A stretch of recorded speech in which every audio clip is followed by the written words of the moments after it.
Rijil sir, good evening. Good evening. Good evening. Am I audible?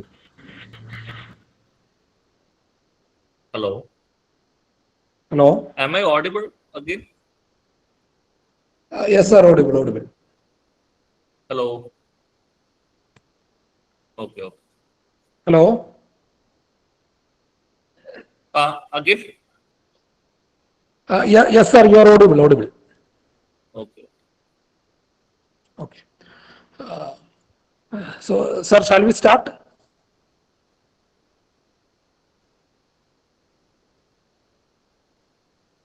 I. Okay. You can start. If it is ready, it's fine. I am ready.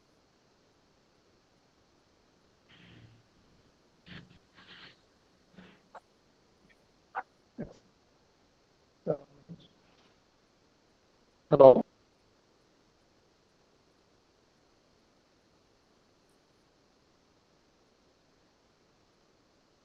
Yes, it's fine. Hello.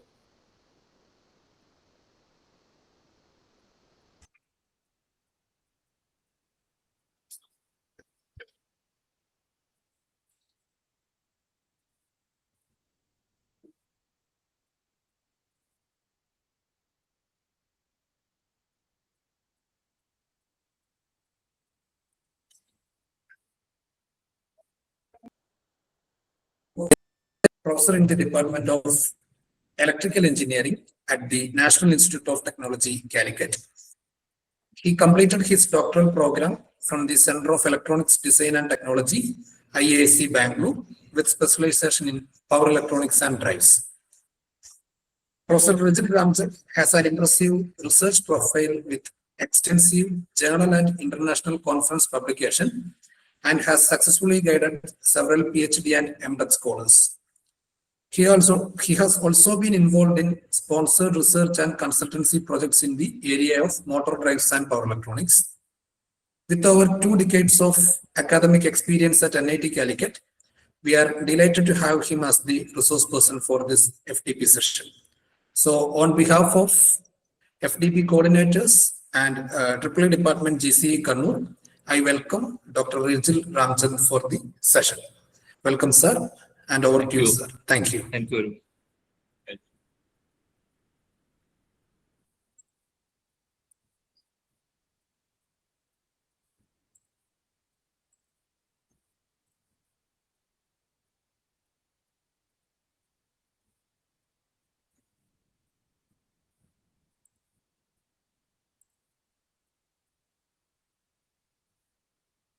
I hope you can see the PowerPoint presentation. Yes, sir. Okay. I'm turning off my video because it may create a network issue if I keep my video on. Okay. So, good evening, everyone. I hope there are around 60 people attending this seminar or this one. So, basically, I may be talking about something about converters or power electronic converters, which are essential in electric vehicle applications. So, it will have some impact on the whatever topic of the FDP they are mentioning, basically storage. And the storage in vehicle system is actually in one form only possible. And we need to have conversion happening from that form of energy in which the energy is stored in any electric vehicle or battery. We need to convert it into usable form for the various processes that are happening inside an electric vehicle. So basically, we are going to look into the conversion of electrical energy from one form to the another, where we are storing it in a one form and utilizing it in some other form. So I hope that the background of majority of these people are from electrical engineering, but still there are people from other background also. So I will try to make it as general as possible. Okay. So with that introduction, I think we will move on to the topic. I hope I am audible to all of you. Is it clear? Voice is clear. Okay, perfectly fine. Then okay, we will move.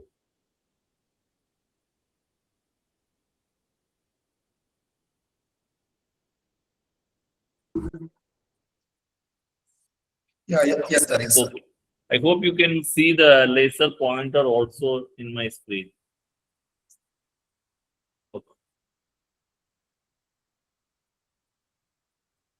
Now, when you talk about electric vehicle, basically we need to think about the future of mobility in India as well. Okay, I'm not talking about the global point of view. I would like to talk about an Indian perspective only. So if you look at the e-mobility future as far as India is concerned, the basic trend is driven by 4 technologies. And these 4 technologies are actually disrupting the automotive industry globally as well as in India. Okay. So those 4 technologies that are going to create a kind of what do you call a quantum shift as far as mobility is concerned can be called as the 4 pillars of mobility in the future. In that, the first one is going to be the electrification part, which is shown here, I hope. Then the second one is connectivity between the vehicle to the cloud or the network or internet or whatever you can say. Then the next thing is something known as autonomous driving. Then there's something known as shared mobility. These are the 4 technology-driven pillars which are going to drive the mobility in the future in India as well as abroad. But I am not going to discuss anything about the other 3 pillars, which is basically autonomous driving or shared mobility or connectivity or the internet connected mobility. What we are going to discuss only is about the one of the pillars of future of mobility in India, which is nothing but electrification. The global automotive industry is on the verge of disruption, as I have already pointed out in the previous slide, due to the outcomes of 4 key technology-driven trends: electrification, shared mobility, connectivity, and autonomous driving, which I have already pointed out in the previous diagram. I hope you have seen it. Now, why e-mobility or electrification becomes more important or one of the pillars of the future mobility? The first and foremost important point is the stricter emission regulations. There are lot of regulations that are going to come up so that or coming up, which is what you call reducing the number of petrol or diesel vehicles or the fossil fuel based vehicles, because the norms are becoming stringent day by day. The pollution norms from the vehicles are becoming stringent day by day. So one solution is to move towards electric vehicle, which doesn't provide any emission, which will allow the vehicle manufacturers to overcome the stricter emission regulations. Lower battery cost. The major hindrance as far as electric vehicle was the cost of the battery as well as the size of the battery that is required for storing the energy required for moving from one point to another. Basically, the amount of energy that's stored in the battery decides how much distance that you can travel with a full charge. Basically, we call it as a driving range. So driving range is a very important aspect when you are traveling from one place to another. So there was a lot of uncertainty in the driving range, and people have increased the driving range from hundreds of kilometers now to maybe around 500 to 600 kilometers. There are vehicles which can travel around 500 to 600 kilometers in a single charge. Okay. People have reached that stage, but the cost of such vehicles are pretty high. And in the future, we are expecting that battery cost to come down and basically, what do you call it? It becomes affordable for a common man. More widely available fast charging infrastructure. So the availability of charging or fast charging infrastructure is pretty limited at present now. If you want to have more and more number of electric vehicles coming up in future, the infrastructure need to be increased so that people don't have an uncertainty regarding finding out the charging station during a long distance travel or something. Otherwise, people will have to plan it very, what do you call it, well in advance to where to charge and what should be the charging location, etc. Since the number of charging stations are limited at present. So people have to think about it. So if you increase the fast charging infrastructure, that will definitely help in moving towards electric vehicles.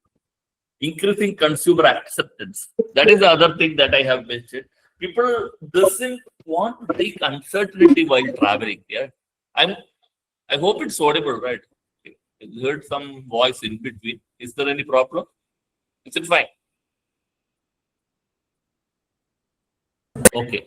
So basically, increasing consumer acceptance is actually people are accepting it more and more because the driving range has increased, and what you call the technology behind electric vehicle is also improving day by day, and the reliability of the system is increasing, and that's why the people started believing in electric vehicle, and people have started buying more and more electric vehicle, and it is increased, but not to the mark that it is dominating the mobility. It's still by the fossil fuel driven vehicles are more.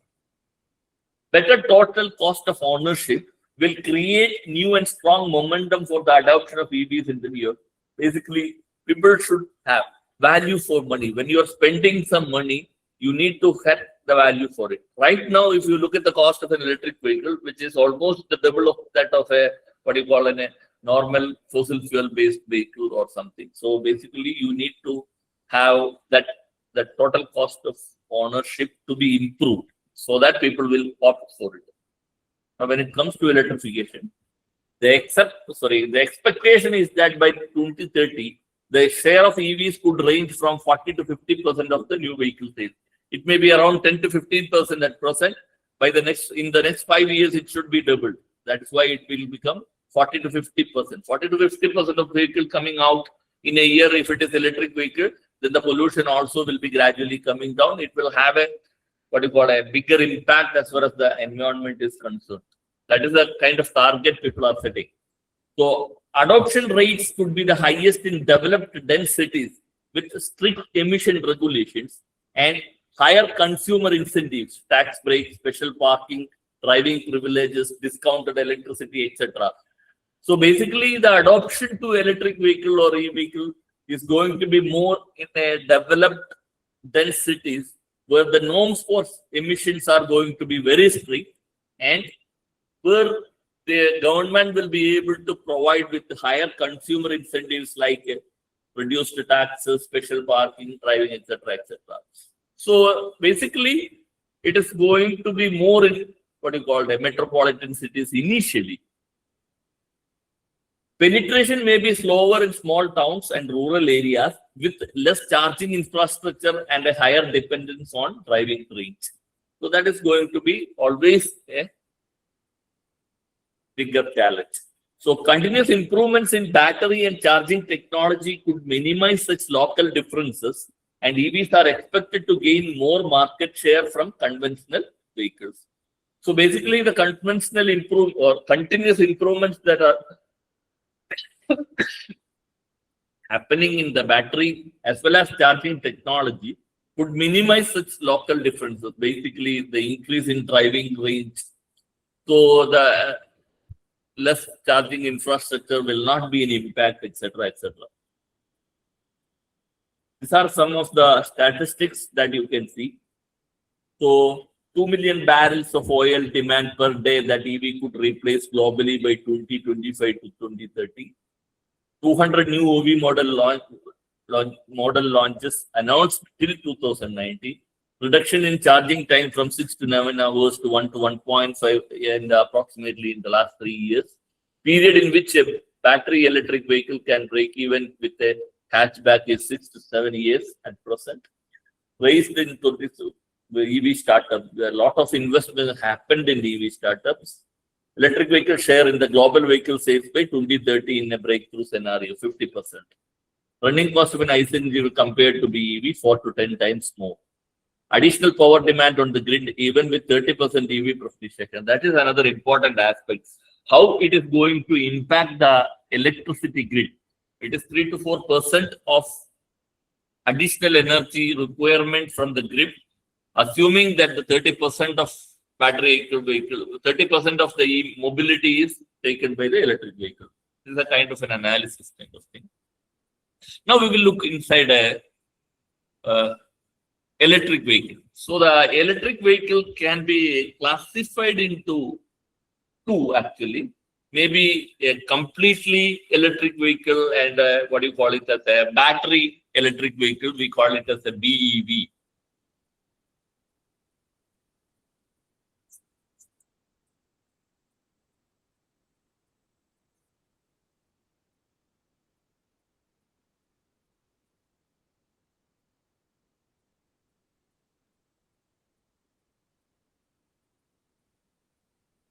If there's some message came, I thought it was something related to the talk. Sorry.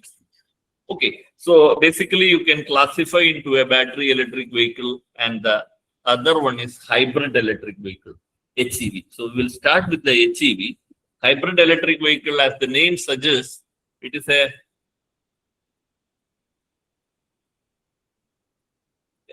hybrid of both the things, right? It will have electric vehicle as well as what you call it as a other one. Basically, the entire things regarding the electric vehicle will be present as well as IC engine also will be present. That is basically hybrid electric vehicle. So all the components required for a electric vehicle or a battery operated battery electric vehicle is essential in a hybrid electric vehicle also, but it will have what you call IC engine also present as marked here. Okay. Then in addition to that, there will be an electric motor. Okay, and that electric motor together with the engine will be controlling the what you call the motion of the vehicle actually. Okay, when it comes, there is going to be a battery. You can see a battery management unit, battery monitor unit, battery module, all shown here. I hope this is the battery part. Okay. So there is a battery part which stores energy in a form which is known as direct current or a DC current. Now, there are many electrically driven accessories in an electric vehicle, and the major one is a motor, and there are some auxiliary requirements required. So there is an additional battery provided also, something called as an auxiliary battery is also available. So this is also a DC auxiliary battery. This main battery is also a DC. Then there is a motor which needs to be driven. So whatever DC power available from the battery needs to be used for driving the motor.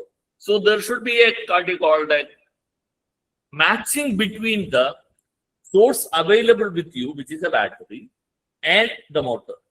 The motor may not be able to be driven using that DC voltage. So you need to have a interface between the battery and the motor. And in this case, you can see a block which is called as an inverter, which is acting as a interface between motor and the battery. Then there is another interface which is between auxiliary battery and the main battery. The voltage levels of main battery and the auxiliary batteries are going to be different. So there should be another interface happening between one voltage level of the main battery to the auxiliary battery voltage. For example, there are electric vehicles which operates with a main battery voltage of the range of 360 to 400 volt, and even in some cases it is 750 to 800 volt depending upon the manufacturer. So the auxiliary battery may be at a 12 volt battery. So you need to have a conversion happening from 300 to 400 volt to 12 volt.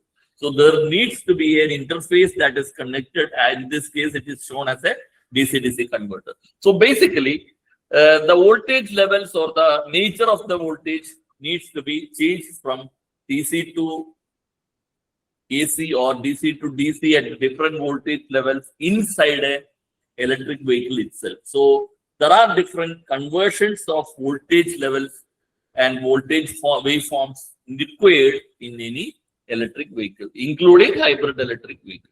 So the converters are essential part of any electric vehicle system. That is what I wanted to cut with. A hybrid electric vehicle combines the advantage of an electric motor as well as an internal combustion engine. Basically, both electric, it's an electric vehicle plus an IC vehicle, IC engine based vehicle. HEVs are primarily driven by an electric motor whenever an ICE or IC engine is not as efficient as an electric motor. Otherwise, it will be running on IC engines. During braking, the electric motor works as a generator and recharges a battery by converting the vehicle kinetic energy into electric energy. HEVs can use a smaller drive battery pack than EVs because HEVs rely less on an electric motor because they have an IC engine based thing. There are many hybrid electric vehicles already available in the Indian market as well as in global market. The examples are, many are there. Something like Toyota has something called as Hyrider. It has a hybrid electric vehicle. Then Toyota has another, Innova Hycross is also a hybrid electric vehicle. Then Maruti has Grand Vitara as a hybrid electric vehicle. There is another one, Invicto is also a hybrid electric vehicle. Okay. Now, when it comes to the electric vehicle, the IC engine part is not at all present. Now, only electric motor will be present. Other than that, everything remains the same, but the power handling capability of the system needs to be increased because you don't have a supplementary IC engine as in the case of a hybrid electric vehicle. Now, you need to have a charging mechanism for this one. Okay. Now, if you look at the previous case, there is no charging externally. So, you can see that the charging happens only from the what you call the regenerative charging during braking, etc.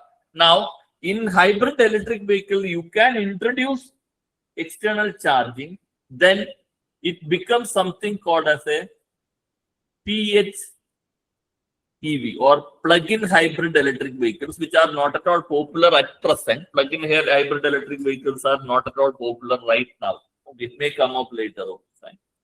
So you can add in a feature of plug-in also in a hybrid electric vehicle. That is not there in the whatever vehicles that I have already mentioned. Plug-in facility is not there.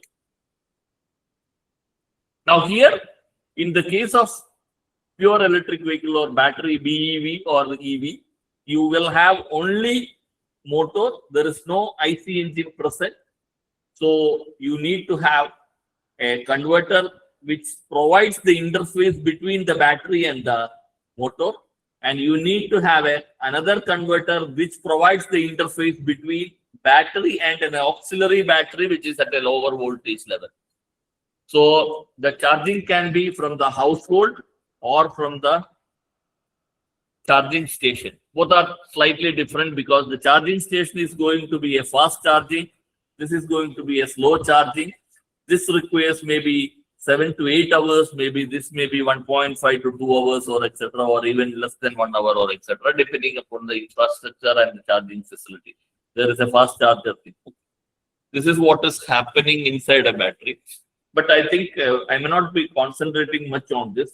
So we will be concentrating more on the converter which are required in a electric vehicle. We may be concentrating more on the converter side.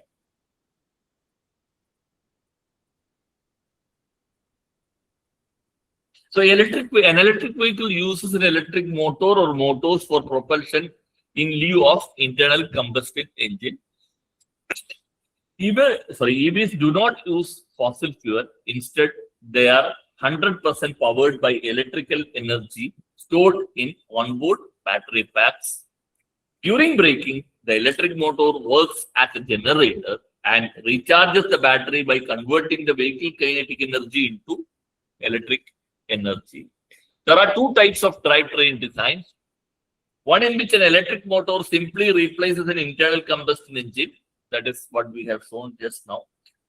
One that uses in-field motors or motors housed directly in each wheel.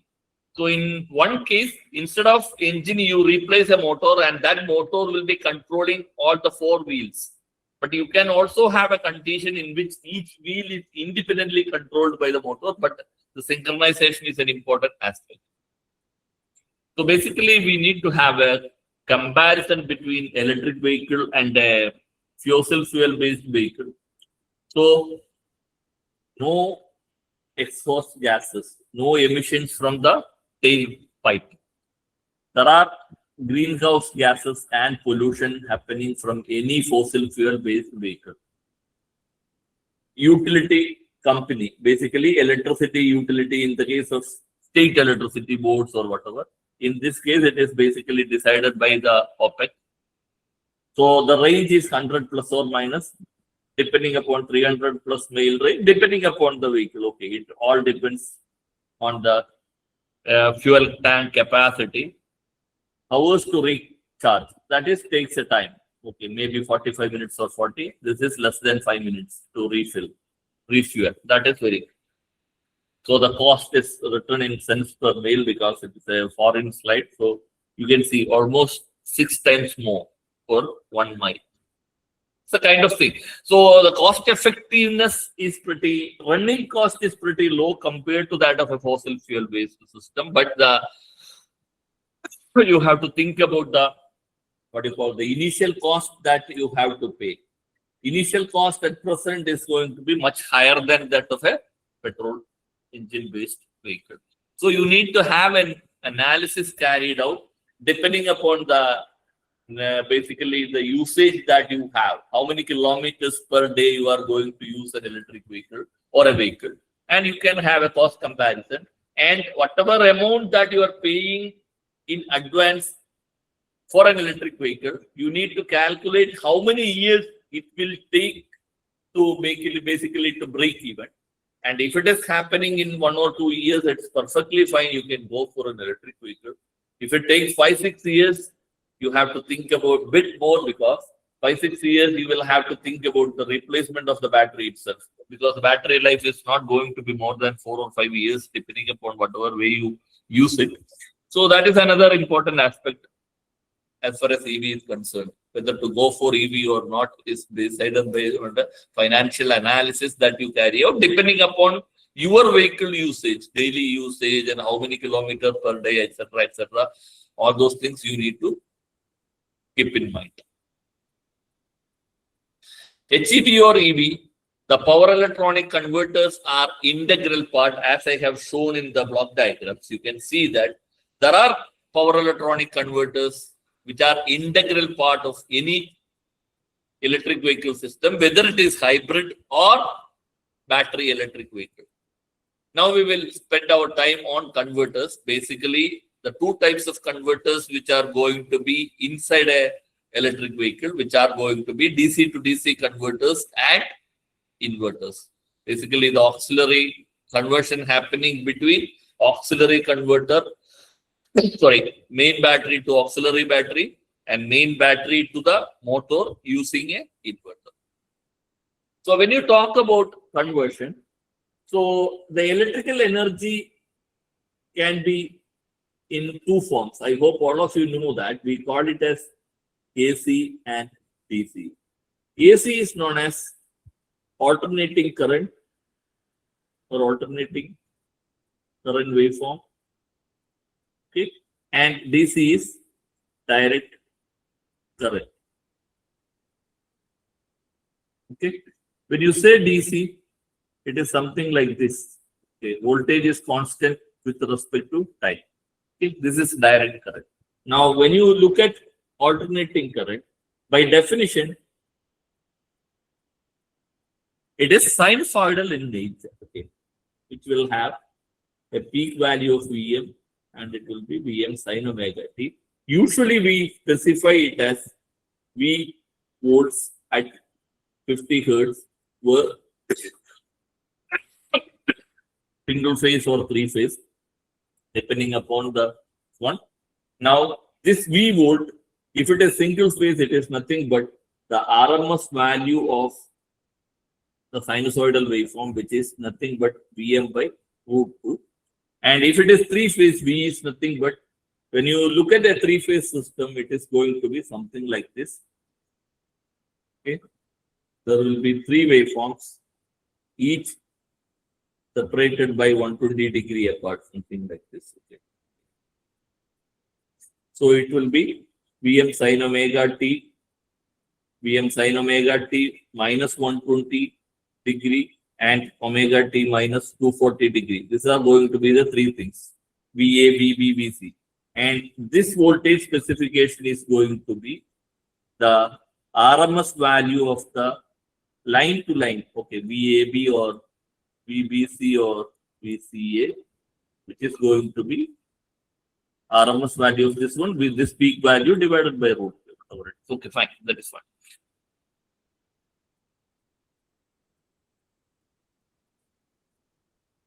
All electrical engineering people will be knowing it pretty well, so I don't want to spend much time on it. But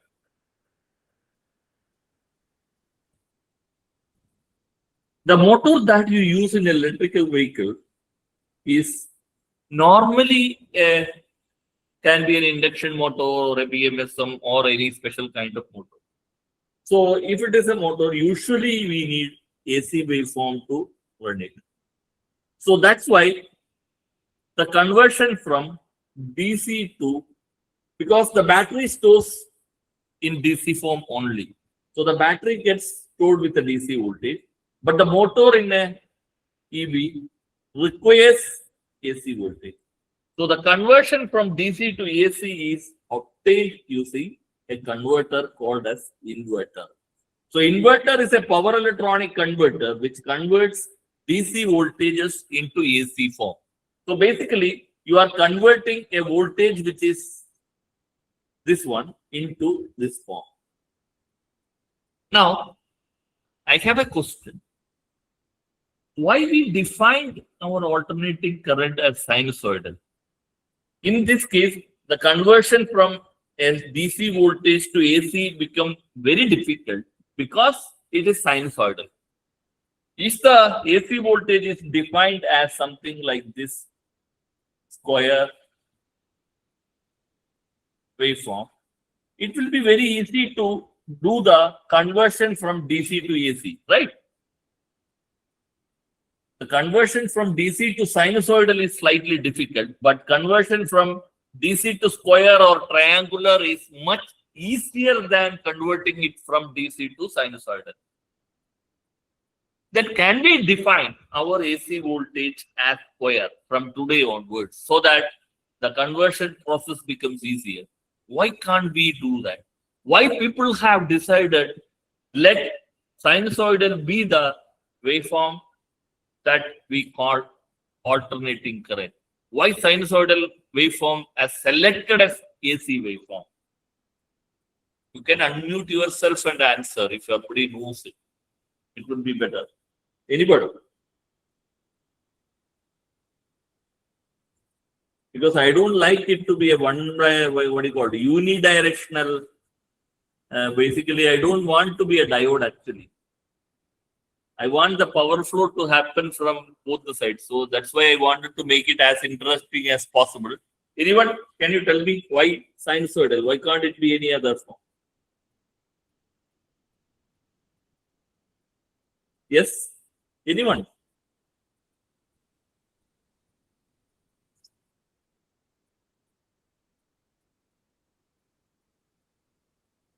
Anyone, please?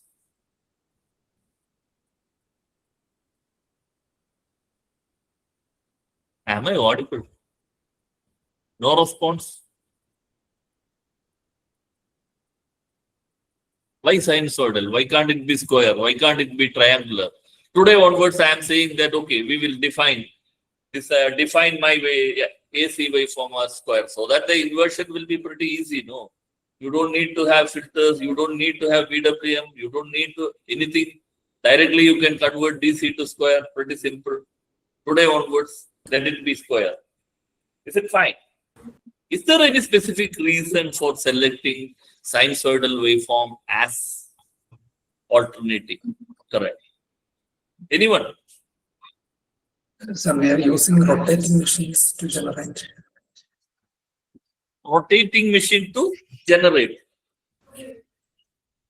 There also we are actually, the flux is actually rectangular only, square only. No, we are actually modifying the winding to get a trapezoidal kind of waveform to make it sinusoidal, etc., etc., etc. Right? Is there any Sir, other I reason? am Professor Piyush Pandey. I think that amplitude varies with respect to time continuously. Yeah, there is a discontinuity in square wave. Why?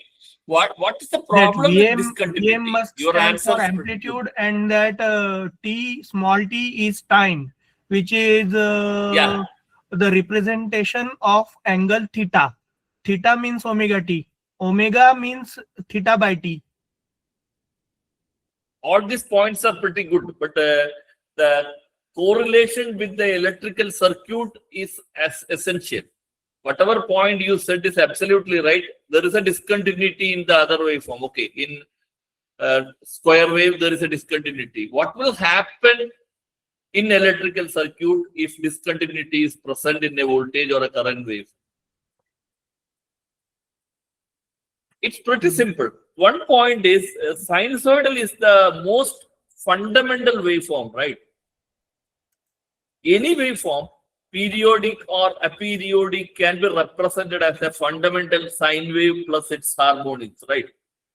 You have, or we have already learned that Fourier series, Fourier transform, etc., right? So there is a fundamental sine wave in any waveform. Okay, that is one thing. But that is not the most important thing.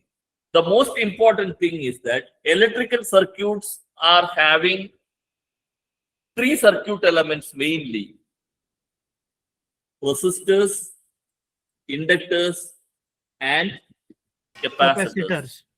So the voltage current relationship in a resistor is V is equal to I into R. In the case of inductor, V is equal to L into di by dt.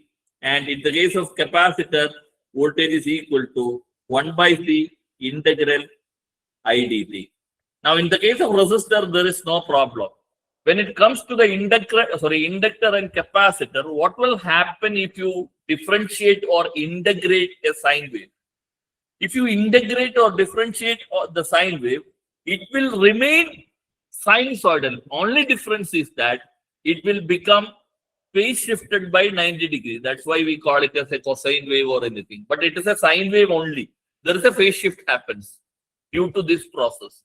So whether inductor or capacitor is present, if you provide a sinusoidal signal, the entire circuit always will be having sinusoidal signal only. So you can do the phasor analysis. So you can do the RMS value analysis. The analysis of the electric circuit is based on this concept, right? Phasor analysis or RMS value. Now, suppose I am replacing the sinusoidal signal with a square wave. What will happen is, if you integrate or differentiate, square will become, when integrated, it will be triangular, right? Square integrated, you will get a triangle. If you differentiate square, it is going to be spikes, right? Like this. Okay. So the waveform across, the voltage waveform or the current waveform across or through the device is not going to be uniform. It will be different at different parts of the circuit, right? So it becomes practically very difficult to do the analysis. Analysis becomes very complex in nature. You cannot do the RMS value analysis. You cannot think about phasor analysis, etc. So practically, we cannot think about changing the sinusoidal nature of the waveform and making the conversion easier. That's why people never thought about it, converting into a square. People will fix it as a sine wave, and we have to use it as a sine wave only. And we need to come up with strategies for generating the sine wave. I hope I made it clear. Yes, sir. Okay. So basically, we cannot go away with the inverter, which is capable of converting DC to square. Now, one thing that I have already mentioned, which is basically to convert or generate a square wave from triangular wave is pretty easy. And the converter that we need to use to generate an AC voltage from the DC is usually called as an inverter. So inverter is supposed to give an input of DC and an output of sine wave, which is practically very difficult. But what we need to do is we need to generate a waveform which is very near to sine wave as possible, or we need to generate a waveform at the output of an inverter. From that, we can extract the sine wave from it.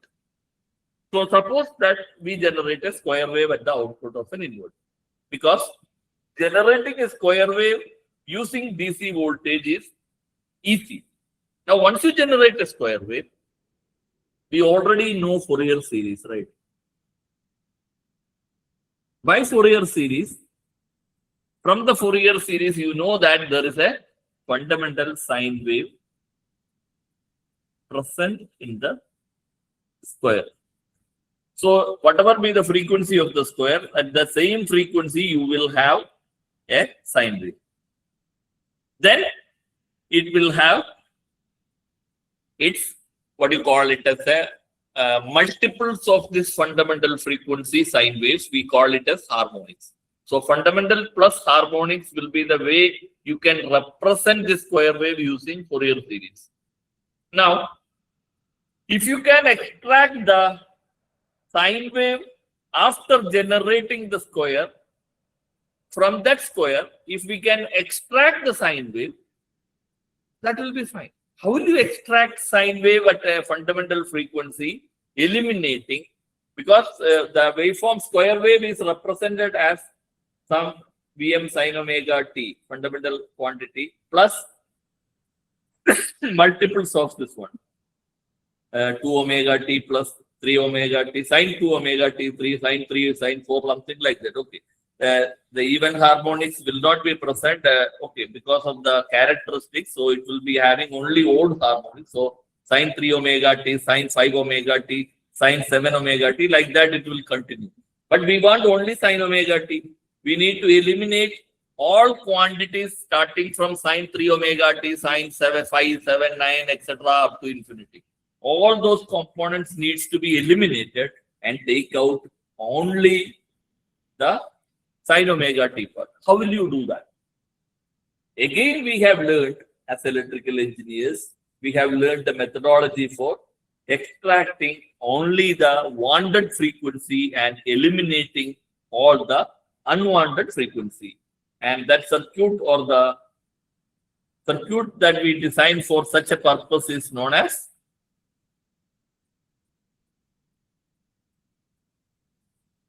dash.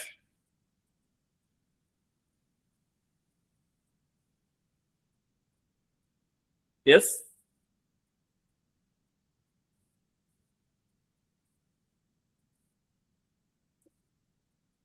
Right. Have you heard about filters?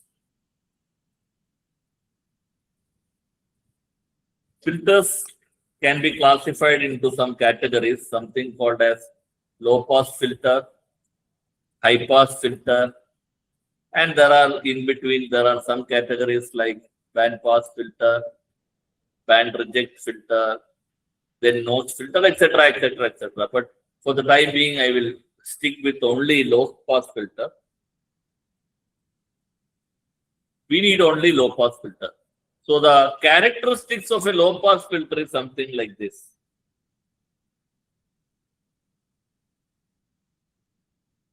This is frequency.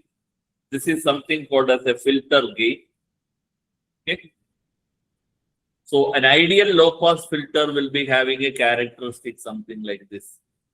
There will be something called as a corner frequency or a cutoff frequency, something F corner. Okay, fine. So what does this characteristics tell you? This characteristics of the LPF or low pass filter tells you that any component or any waveform which is having frequency less than FC will be having unity gain. So whatever you give as magnitude, exactly same magnitude will be available for the output. So basically you are giving a signal. This is the LPF block. You give a signal as input and you take a signal from the output. Input, output. Okay. So if your frequency is less than FC, the gain is going to be unity. So if you give Vm as amplitude for any frequency component which is less than Fc, you will get exactly same Vm at the output also. Basically, that is what meant by this one. So this is the characteristics of an ideal filter. And if you have an ideal filter, it's pretty easy, right? You have sine omega t, some Vm sine omega t plus then Vm by 3 or something, some magnitude into Vm sine 3 omega t. Like that, it will continue. So if it is sine omega t, let it be omega t is 50 hertz. Fundamental is 50 hertz. This is going to be 150 hertz. Okay, fine. Then 250 hertz like that. So you want 50 hertz component to be somewhere here. You want 150 hertz component to be somewhere here. So the best possible selection is going to be cutoff frequency is 100 hertz.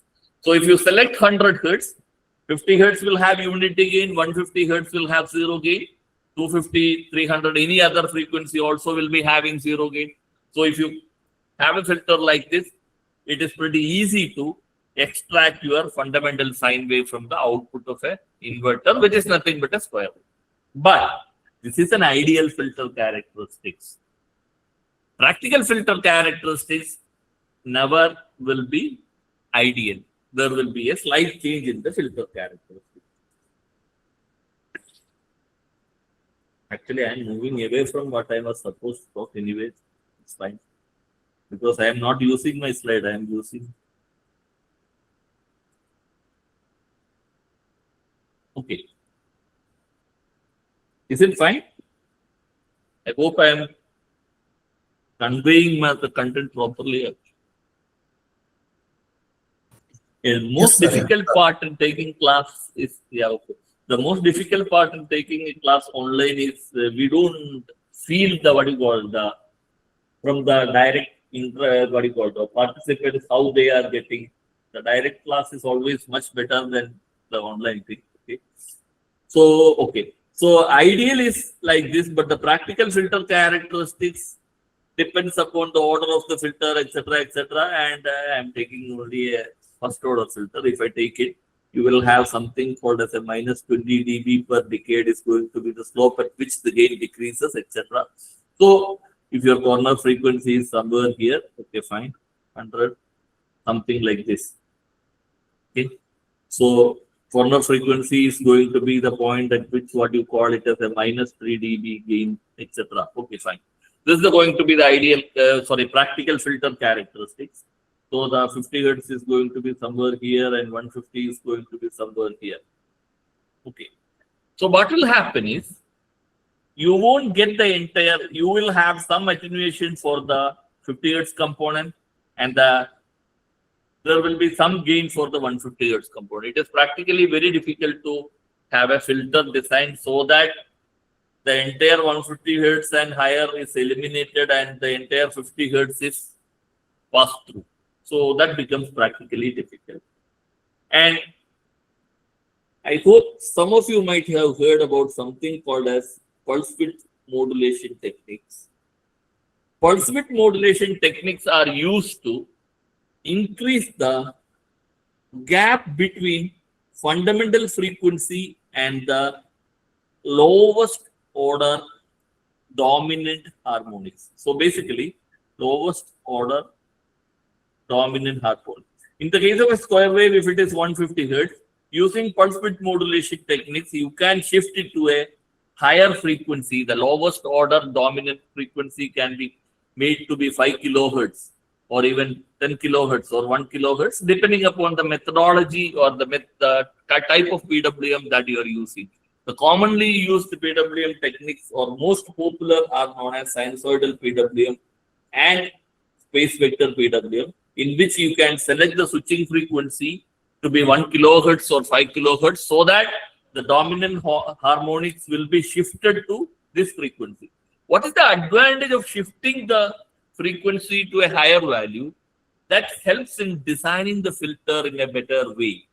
The designing the filter is when you have 50 and 150 as your fundamental and dominant harmonics, the filter needs to be at 100 hertz.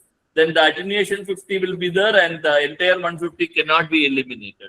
But if you have 50 and 5 kilohertz as your two extremes. You can have a filter to have a corner frequency 2.5 kilohertz, which will give you a very good gain, maybe unity gain itself for 50 hertz component, and the attenuation will be very nearly zero, or the gain will be almost zero for the 5 kilohertz component, which will help us in extracting the sinusoidal, fundamental sinusoidal waveform from the output of an inverter easier. So basically, the role of PWM techniques in any power electronic converter is to extract the required waveform from the output easier. The task of extracting the fundamental waveform from the output of an inverter is made easier by the use of pulse width modulation techniques.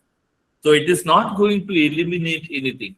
Pulse width modulation doesn't eliminate. It is actually shifting the lower order harmonics to, or the harmonics at low frequency to a higher frequency, so that the extraction of the fundamental becomes, or the task of extraction of the fundamental component for the output of inverter as well as other converter becomes easier. Okay. So that is what is the role of a PWM technique in any power electronic converter. Okay.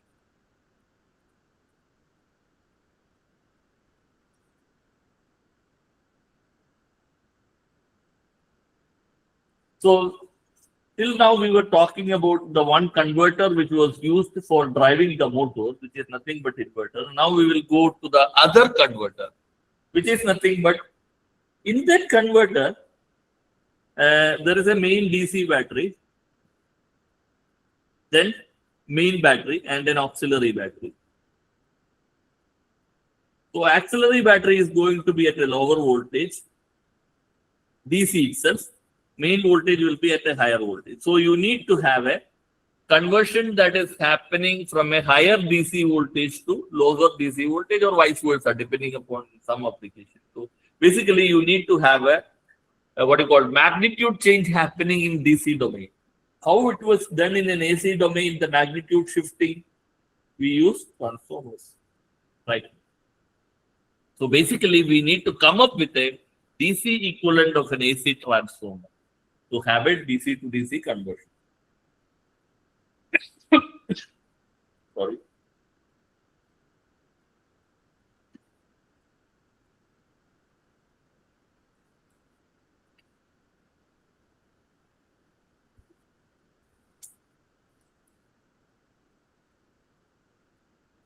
So input is going to be DC, output is also going to be DC.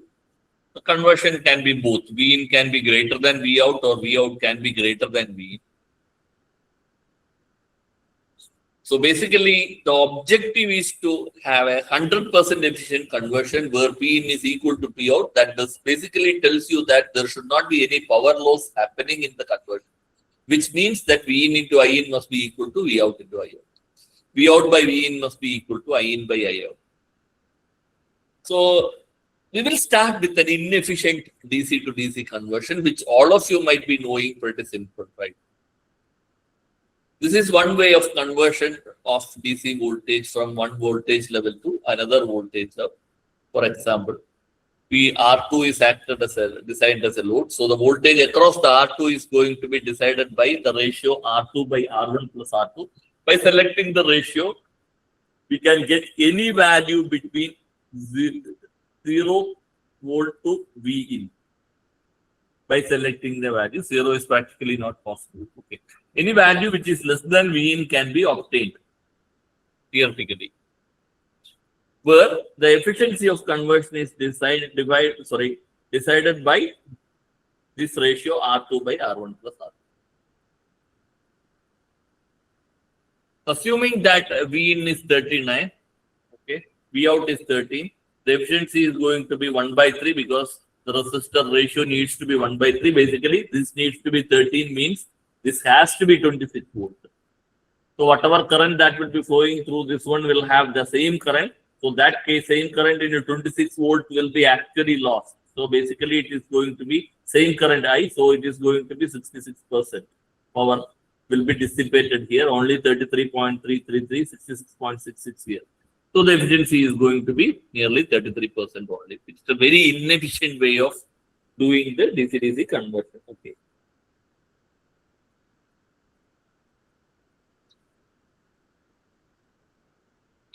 Unacceptable, acceptable in very low power applications. Another method is lossless conversion using something like this. Use a switch. Okay, again you are doing the 39 to 13 volt. So what you do is you keep the switch on for some time so that it will see 39 volt for some time, then 0. Now you can make this into an average equal to 13 volt by properly selecting the duration on duration. Basically, we call it as duty cycle. In order to make that, you need to have the duty cycles to be 1/3. Okay. If you say select duty cycle as 1/3, automatically the average is going to be 13 volt. Directly you can see from the figure. But the problem is, even though the average voltage you are applying across the load is 13 volt, it never sees 13 volt. It will be seeing 39 volt for some 1/3 of a particular duration, and remaining 2/3 of the duration it will be seeing 0. So it never sees 13. Average is 13, but again from this waveform you can extract average voltage. I hope again the same concept that I explained previously. There is a Fourier series. If you take this one, it will have an average VDC plus fundamental component plus multiples of fundamental component will be here. Here the low pass filter needs to be designed such that VDC is extracted and the entire fundamental and its multiples needs to be eliminated. That is why I said the PWM can be utilized in DC-DC converters also, right? So this is not at all acceptable in many of the cases. If the duty cycle D of the switch is 0.33, then the average voltage, the expensive will be 13 volt. This is losses, but is it acceptable? It's not acceptable in most of the cases. But what we need to do? We will, in order to reduce the ripple, we need to use filtering. The best way of adding a filtering is by placing a capacitor parallel to the load, right? That is the best way of connecting a filter. I hope all of you might have already learned it. So try connecting a capacitor like this. So automatically it came, so I don't need to draw it, sorry.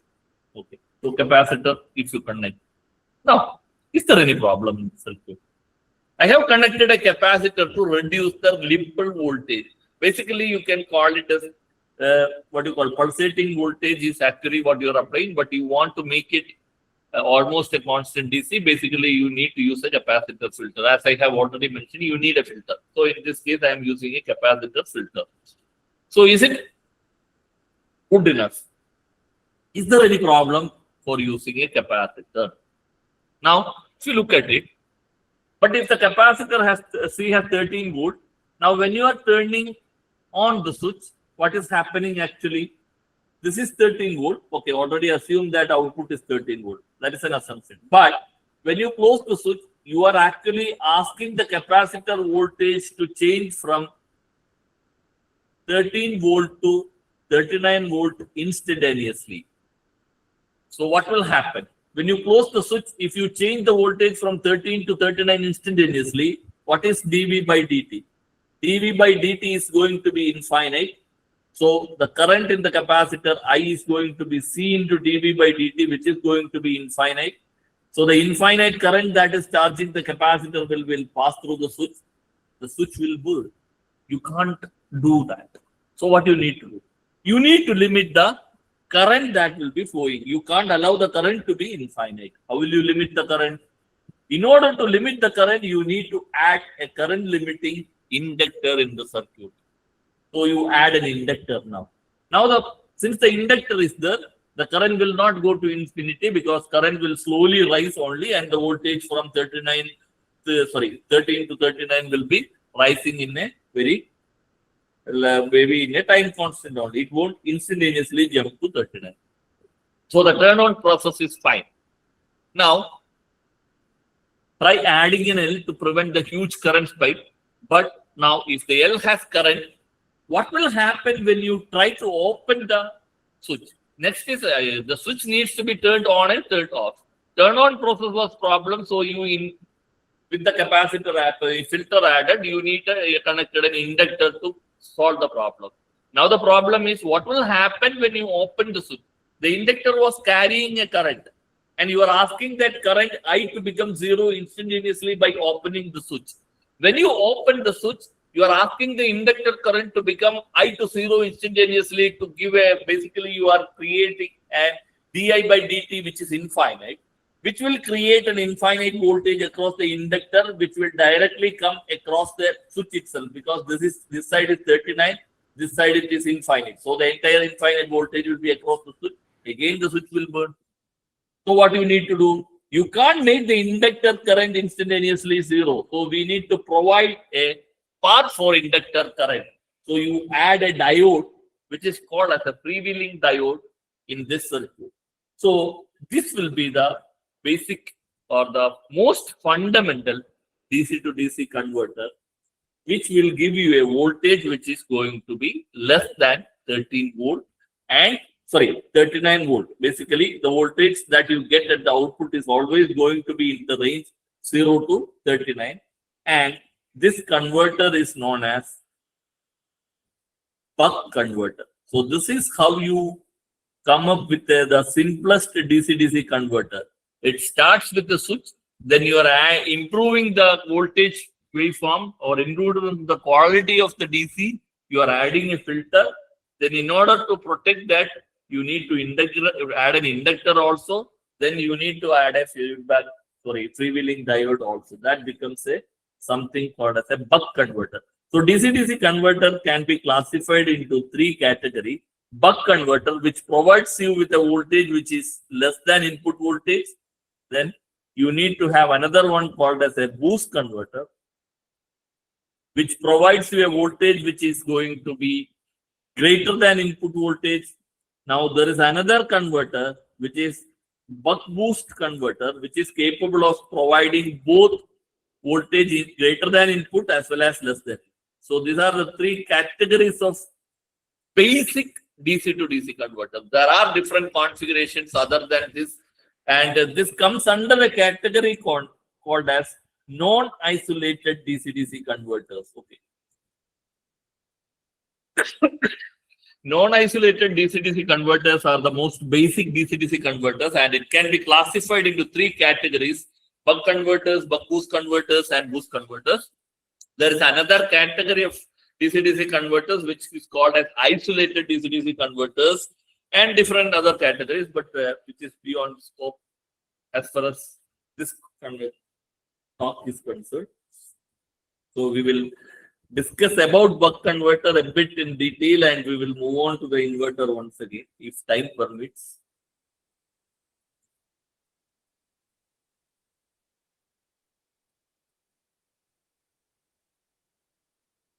By adding a freewheeling diode, the switch can open and the inductor current can continue to flow. With high frequency switching, the load voltage ripple can be reduced to a small value. Basically, what you see is if the inductance, etc., the ripple will be at very small value and the frequency of the ripple is going to be pretty high.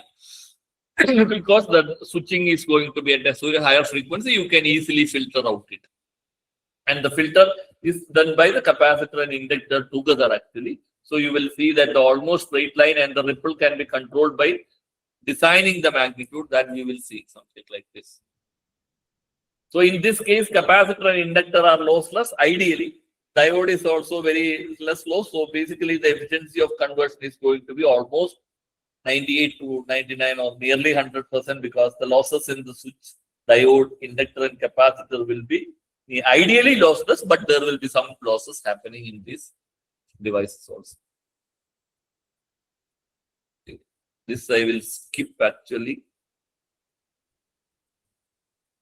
Nothing, basically the capacitor and inductor has some properties. As far as capacitor is concerned, the average current in any cycle is going to be zero. In periodic steady state, average current flowing through a capacitor will be maintained zero, because the voltage across the capacitor is constant. If you want to have a voltage to be constant across a capacitor, there should not be any average current flowing in the capacitor. If there is average current, the voltage across the capacitor increases because the expression directly tells you that.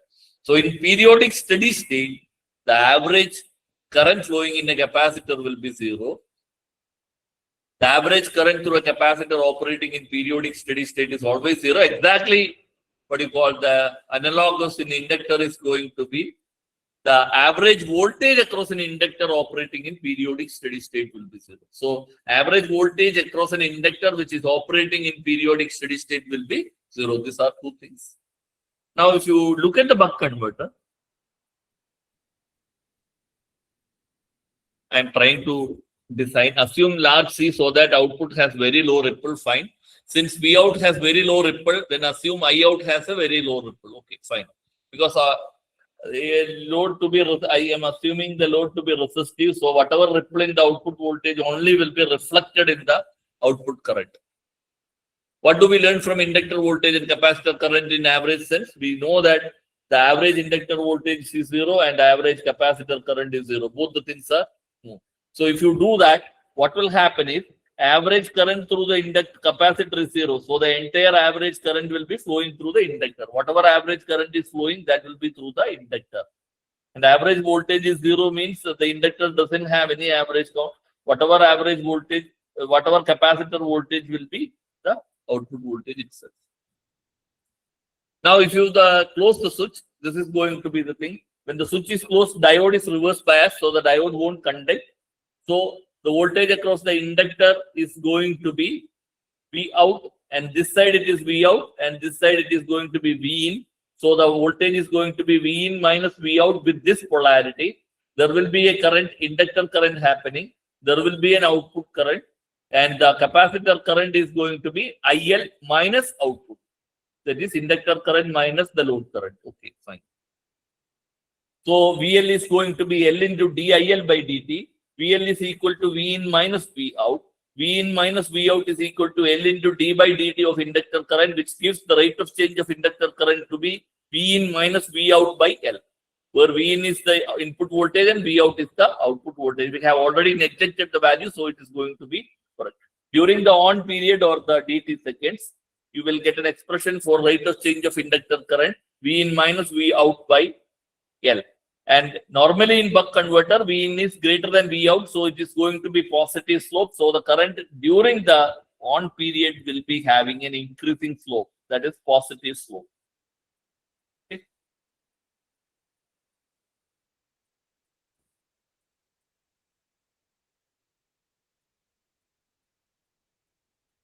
Now, if the switch is closed for the entire duration, what will happen is V in will become equal to V out, making the inductor current constant at, so that DIL by dt will be 0. Okay, that is the what you call the t equal to 1 scenario when the switch is kept on for an entire duration. Okay, fine.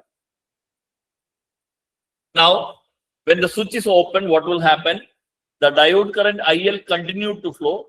Thus, the diode is basically IL needs to continue to flow. Automatically, this will be forward biased. Then there is an assumption that I am assuming that it is in continuous conduction, which is the normal operating condition. So what will happen is IL will be passing through this one output, and the IL minus I out will be passing. So this is the kind of circuit path that will happen during the off period of the switch. During the off period of the switch, the voltage at this point is 0. This point it is V out. So with the polarity, it will be plus minus V out. So VL is going to be minus V out. So minus V out is equal to L DIL by dt, or DIL by dt is equal to minus V out by L, which will give you a negative slope for the inductor current.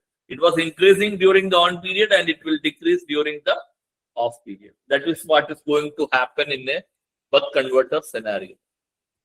Now, the average inductor voltage needs to be 0, right? During the on period, inductor voltage is equal to V in minus V out, and during the off period, it is minus V out. So, during on period, okay, don't need to take T. You take it as on period itself. T on into T off divided by T. That is going to be the average. So, T on by T is nothing but D, and T off by T is nothing but 1 minus D. That's all. So basically, you will end up with an expression V out is equal to D into V in, where D can be any number between 0 and 1. So you get an output voltage V out which is between 0 and V in. That is what you get in a buck converter. That's why this is a buck converter.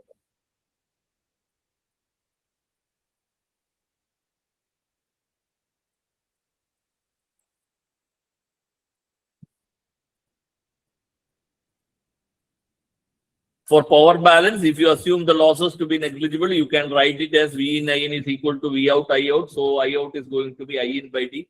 Even though I in is not constant, the input power is still V in I in, because V in has no harmonics. Input has constant.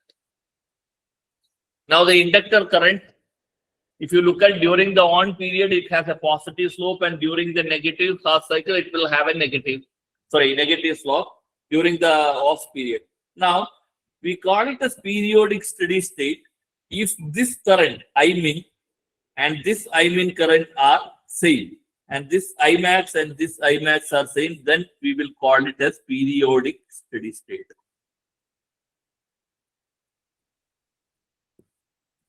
If it is increasing, we will not call it. If this value and this value are different, we will not call it periodic steady state. Only in periodic steady state, whatever expression that we derived, dV in is applicable. So switch closed, VL is equal to V in minus V out, and the slope is going to be V in minus V out by L as shown in the figure. During the off period, it is negative V out by L. This is going to be the inductor current. From geometry, you can see that the average current can be, it is going to be in between maximum and minimum value. So it is going to be between average value is going to be the output current. Why? Why average value will be output current? Because the inductor current minus output current will be flowing through the capacitor. Only the output current will be flowing through this one. So the output current is going to be the average value, because average value of the current that will be flowing through the capacitor is 0. So the average current, entire average current will be flowing through the load, and that will be output current. So that will be midway between Imax and Min. This is going to be Imax plus Imin by 2. So V out by L is going to be the slope. V out by L is going to be delta I. Delta I is going to be Imax minus Imin, and 1 minus D into T. That is basically from here. V out by L is this slope.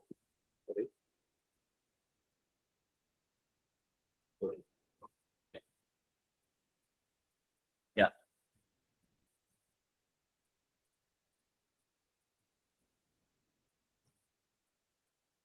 V out by L is this slope. Okay, that is equal to delta I by into 1 minus D into T. So L is equal to V out into 1 minus D into T by delta I. That is equal to 1 minus D into T is 1 by F for the frequency, basically 1 by T is F. So V out into 1 minus D into delta I by F. So if you know, or if you can specify the V out is known, corresponding D is known, frequency we can select appropriately. Now the inductance value can be calculated by selecting the current ripple to be maybe 1% of the average current, etc. So the inductor value can be designed. This is basically the inductor design equation. Now, effect of raising the output while holding V in, V out, F and L constant. It's pretty simple. You will see that the variation in I out is actually only in the average value. The other quantities will remain the same, since V in, V out, F and L are constant. You will see that if you increase the value of I out, the waveform shifts up. If you decrease the value of I out, it comes down. Okay, so the average value only will change. The peak to peak value, frequency, etc. doesn't change, because they are all constant as far as this. Delta I is unchanged. Lowering I out and therefore P out moves the circuit towards discontinuous operation. Discontinuous operation is something during the off period, the current will become 0. That is basically the point of discontinuity. So the corresponding to this one. So this is going to be the case, the start of discontinuity. It will happen at this point. This is the value. Okay. If the average value goes below this minimum value, you will see the discontinuity. What is this minimum value of I average? That is going to be delta I by 2, right? Because this average value is going to be delta I by 2. If the average value is less than delta I by 2, it moves into discontinuous conduction. Okay.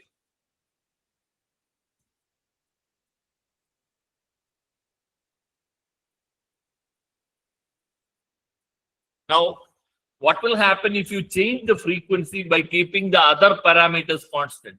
If you increase the value of f, increase the value of f is actually, you are increasing the frequency. So what will happen is, the time duration for which this slope is present will come down. So delta I will come down.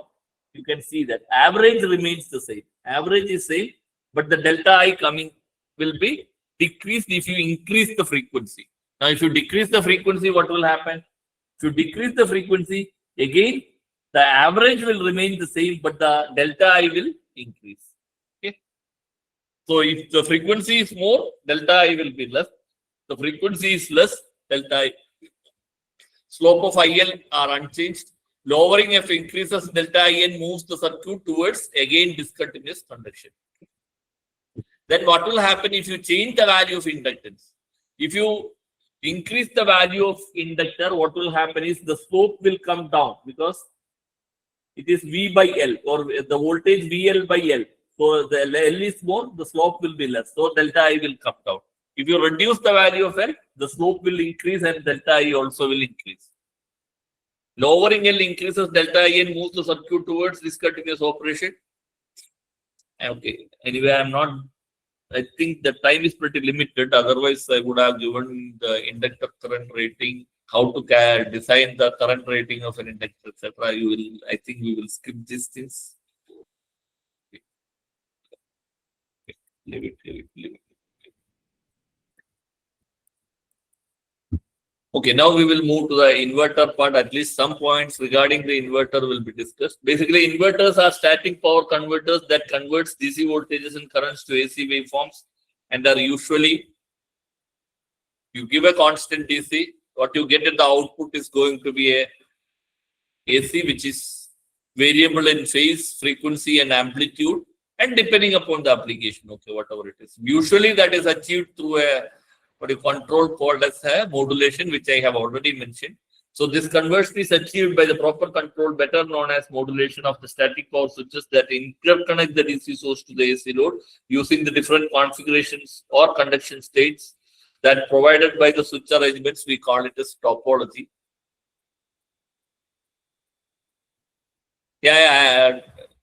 At the end, I will share the slide because I have around 80 slides. I have reached only 36 and I have only 5 minutes more, if I remember correctly, maybe maximum 10 minutes. Because 7:30 you have another session. I'm really sorry. But the way the thing goes, that's all. Sorry for it. But I will share you the PPT, don't worry.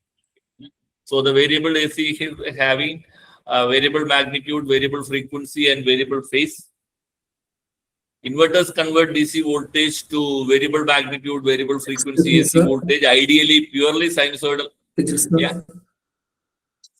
Sir, Yeah. if you want, you can continue because the second session, actually, the resource person is not available today. So if you are okay with that, you can continue. But I have another engagement at 8 p.m. Okay, I never thought that you have time. So, okay, sir. Okay. because I'm still in college, actually. I have to go back home after this. Okay. Okay, sir. So Okay, sir. I will share the PPT. Okay, fine. Okay, sir. Ideally, that you should have told me yesterday itself. Then it was fine, actually. Okay, sir. So, okay. Ideally, purely sinusoidal output voltage, practically not possible. PWM techniques makes that. These things I have already explained without slide. That's all. Okay. PWM techniques makes the task of extracting sinusoidal voltage from output of inverter easier.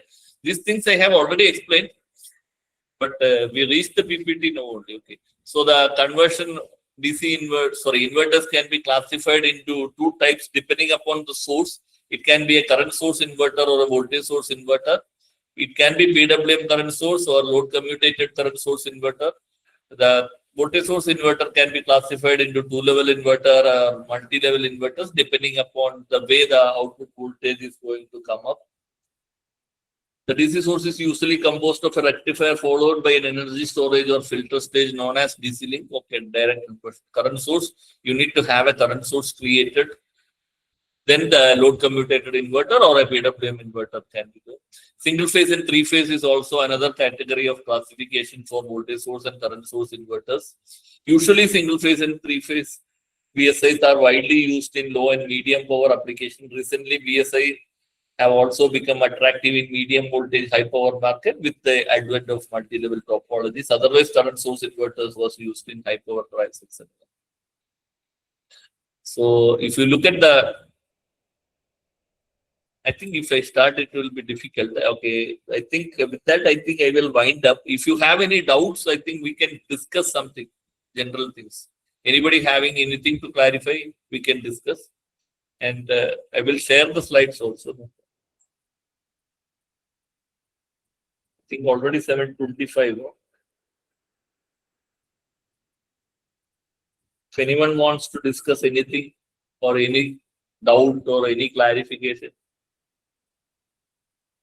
regarding this topic or any other related to power electronics, I'm not saying that I will be able to answer any question on power electronics. Whatever I know, I will be able to help you. That's all. Regarding whatever I discussed or something.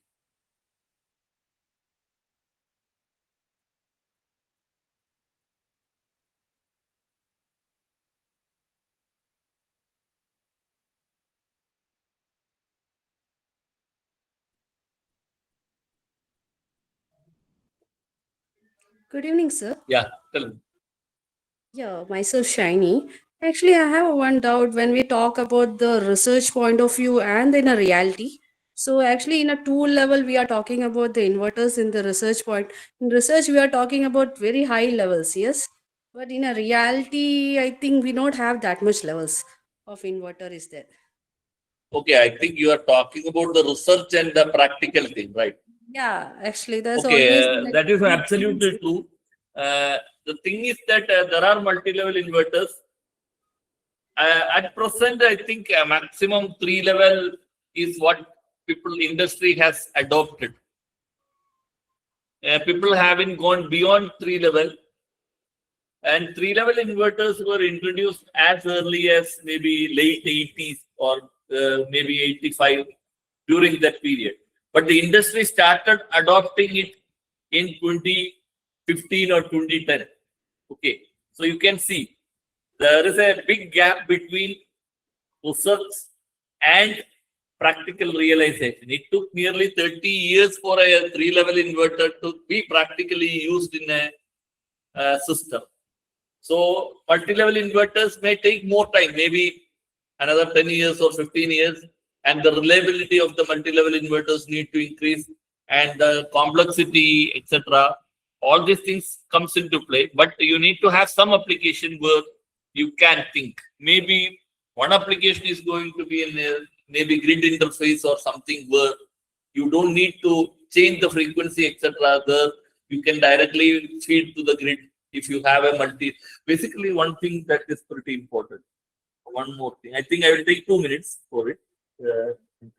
Okay. This is what you are trying to generate.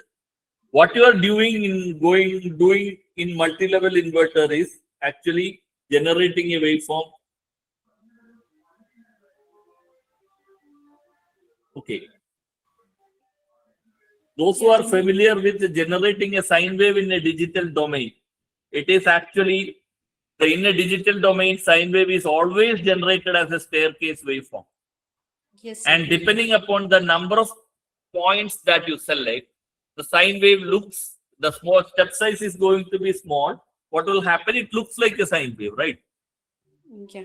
Now, same methodology is used in a multi-level inverter. You are actually moving towards sine wave by actually reducing the step size. So initially two level means only one square wave, right? Something like this. In 3 level, you will have maybe another 2 steps or something like that. So the number of levels increases. What you are actually moving from square to sine. So that is a movement that is happening. You can explain it in a better way when you look at it is in a space vector, what do you call a hexagonal structure, etc. But this is a simple way to think. You are moving towards sinusoidal. So the advantage is that you don't need large switching frequency. You can switch in a step. So each switch may be switched at a very low frequency. The filtering may not be required. Sometimes directly you can connect. So this kind of things are the advantages of a multi-level network. But the practical adoption is not that much because the number of switches are more. The reliability of the entire system comes down because even if one switch breaks down, what will happen? So those kind of things needs to be sorted out. That's why it is taking time. But maybe with the more reliable switches and more power handling capacity, etc., people may come up use it. Okay. I hope Yes. I tried to answer your question in as simple way as possible. It will take time. That is one most important thing. Time is very important. But they are selling the product as like a purely sinusoidal like inverters actually that No, that they are having a filter. Always they have a filter. okay, so very big filters are placed in the output. And some company, if the price of the inverter is less, automatically you can say that the waveform quality will be less. And what you call the inductor size, etc., all decides, right? The cost is less means the waveform will not be pure science. And that you might see if you connect an inverter to some equipments. No, sometimes nowadays the inverters are much better. But previously, before the PWM and all, they directly gave square wave. The tube starts hissing sound. Even the fan will give you big sound because you are giving harmonics into it. That creates sounds. Nowadays, the PWM is pretty easy to implement. It's if you have PWM, you need only small size filter size. Okay, when the corner frequency shift from hertz to kilohertz, the size of the filter also comes down. The inductor size, capacitor size, all will be smaller. That's also another advantage of PWM. Okay, sir. Okay, thank you, sir. Yeah.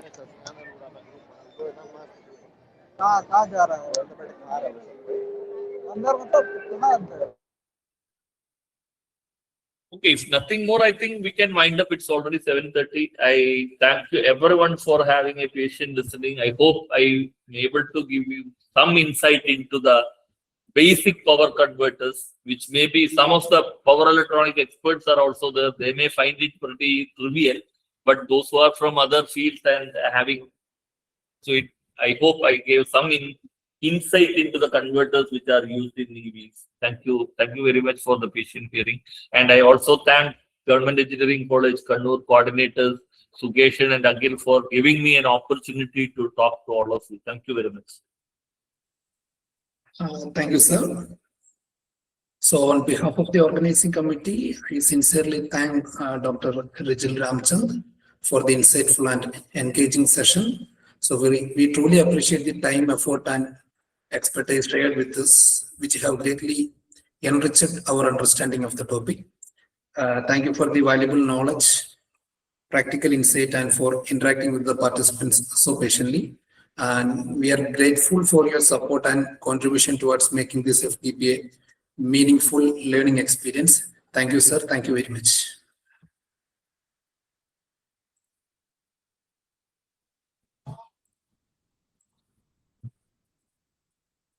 Okay, thank you very much. I will send the PPT to Akhil. Okay.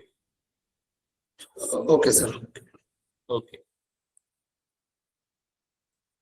So fine. Thank you very much once again. Bye.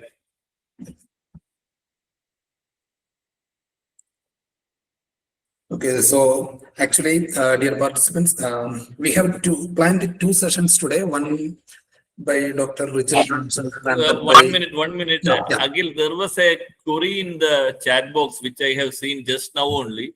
So somebody Ghosh. Is the devices of DC-DC converter, inverter only used in EV ecosystem or other power? No, devices can be, this is only one application that I mentioned, Mr. Ghosh. It's only same converters can be used for any other UPS or any other application. Okay, I have taken only the EV domain, but it can be used in any application also. That's fine. Okay. Bye. Okay, sir. Thank you. So, dear participants, actually, we have planned two sessions today, one by Dr. Rijil Ramchand and another by Dr. R. Rajalingam. But due to some unexpected personal emergency, Rajalingam sir was not available today. So, we are cancelling the second session, today's second session, and we sincerely apologize for the inconvenience caused. And we appreciate your understanding and patience. So, we will restart the FDP tomorrow at 6 p.m. And thank you for joining with us. Thank you all. Thank you.